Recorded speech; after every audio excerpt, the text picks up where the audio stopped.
এই ছেলেটি হলো লোহা দিয়ে তৈরি। সে লাকড়ি খেতে খুবই পছন্দ করে। তার বাবা ছিল একজন কাঠমিস্ত্রি। সে সারাদিন কাঠ দিয়ে খেলনা তৈরি করে, আর খেলনাগুলোকে ছেলেটি সারাদিন লুকিয়ে লুকিয়ে খেয়ে ফেলে। এভাবেই ছেলেটি ধীরে ধীরে বড় হতে থাকলেই তার পেটের ক্ষুধা আরো বেশি বেড়ে যায়। এর ফলে ছেলেটি বাড়ির বিভিন্ন অংশ সে একাই খেয়ে ফেলে।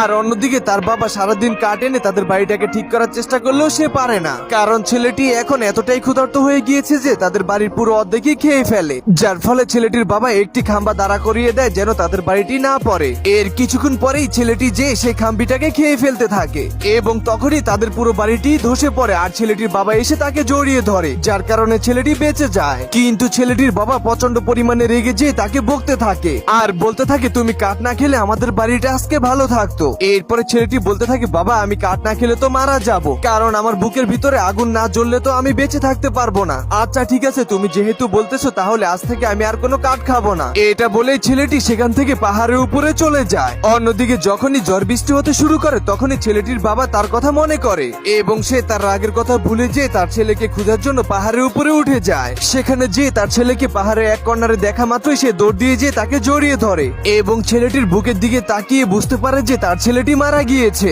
কারণ ছেলেটির বুকে তো এখন আর আগুন জ্বলে না। তখনই তার বুকের ভিতরে ফু দিতে দিতে তাকে শুইয়ে দেয়। এরপরে ছেলেটির বাবার মাথার ভিতরে একটা আইডিয়া চলে আসে, যার ফলে সে ছেলেটির বুকের ভিতরে একটি ইলেকট্রিক যন্ত্র লাগিয়ে দেয়। কিছুক্ষণ পরেই সেটি ধীরে ধীরে চলতে শুরু করে আর ছেলেটি চোখ খোলা মাত্রই তার বাবা কান্না করতে করতে তাকে জড়িয়ে ধরে এবং তার কপালে চুমু দিয়ে বলতে থাকে, যত কাঠ আছে তুমি সবকিছুই খাবে, আমি তোমাকে আর কখনো নিষেধ করব না। কারণ ছেলেটির বাবা বাদে এই দুনিয়াতে তার কোনো আত্মীয় বেঁচে নেই, আর তার বাবারও কোনো আত্মীয় স্বজন বেঁচে নেই। তো বন্ধুরা, গল্পটি কেমন ছিল তা কমেন্ট করে জানিয়ে দিন।